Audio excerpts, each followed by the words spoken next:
ઘણા લોકો બેંકમાં એફડી તો કરાવી દે છે, પણ નોમિની ઉમેરવાનું કે વસિયત બનાવવાનું ટાળી દે છે અને પછી જો અચાનક ખાતાધારકનું અવસાન થઈ જાય તો પરિવાર માટે સૌથી મોટો પ્રશ્ન ઊભો થાય છે કે હવે એફડીના પૈસા મળશે કોને?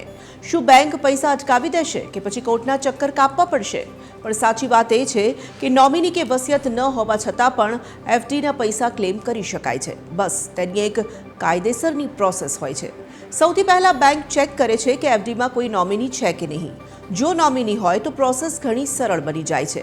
ડેથ સર્ટિફિકેટ અને ઓળખના પુરાવા ચેક કર્યા પછી બેંક પૈસા રિલીઝ કરી દે છે. પરંતુ અહીં એક મહત્વની વાત એ છે કે નોમિની એટલે અંતિમ વારસદાર નહીં. નોમિની માત્ર પૈસા મેળવવાનું એક માધ્યમ હોય છે. પછી પરિવારના કાયદેસરના વારસદારો વચ્ચે તે રકમ વહેંચાઈ શકે છે. હવે વાત કરીએ સૌથી મુશ્કેલ પરિસ્થિતિની. જ્યારે એફડીમાં નોમિની પણ ન હોય અને વસિયત પણ ન બનાવાઈ હોય, આવી સ્થિતિમાં બેંક સીધા પૈસા આપતી નથી. બેંક કાયદેસર વારસદાર કોણ છે તેની ખાતરી કરવા માટે વારસાઈ પ્રમાણપત્ર અથવા ઉત્તરાધિકારી પ્રમાણપત્ર જેવા દસ્તાવેજો માંગે છે. ઘણીવાર આ જ કારણથી પ્રોસેસ લાંબી ખેંચાઈ જાય છે. તો કાયદેસર વારસદાર આખર કોણ ગણાય? સામાન્ય રીતે જીવનસાથી, સંતાનો અને કેટલીક પરિસ્થિતિમાં માતા પ્રથમ હકદાર ગણાય છે. જો પરિવાર મોટો હોય અથવા ઘણા લોકો દાવો કરતા હોય તો ત્યાંથી પછી ગૂંચવણ શરૂ થાય છે.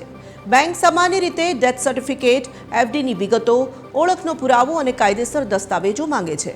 નાની રકમ હોય તો કેટલીક બેંક સરળ પ્રોસેસ અપનાવે છે, પરંતુ મોટી એફડી માટે કડક ચકાસણી થાય છે, જેથી ભવિષ્યમાં કોઈ કાનૂની વિવાદ ન ઊભો થાય. ઘણા કેસમાં બધા વારસદારોની સહેમતિ પણ જરૂરી બને છે. જો એક વ્યક્તિ આખા પરિવાર તરફથી ક્લેમ કરે છે તો અન્ય સભ્યોનું એનઓસી એટલે કે નો ઓબ્જેક્શન સર્ટિફિકેટ પણ માંગવામાં આવે છે. અને જો પરિવારના સભ્યો વચ્ચે મતભેદ હોય તો મામલો કોર્ટ સુધી પહોંચી શકે છે.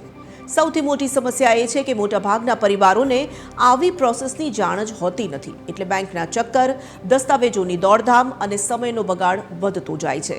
એટલે નિષ્ણાતો કહે છે કે એફડી કરાવતા સમયે નોમિની જરૂર ઉમેરો અને શક્ય હોય તો વસિયત પણ તૈયાર રાખો. કારણ કે નાની સાવધાની ભવિષ્યમાં પરિવારને મોટી મુશ્કેલીઓમાંથી બચાવી શકે છે.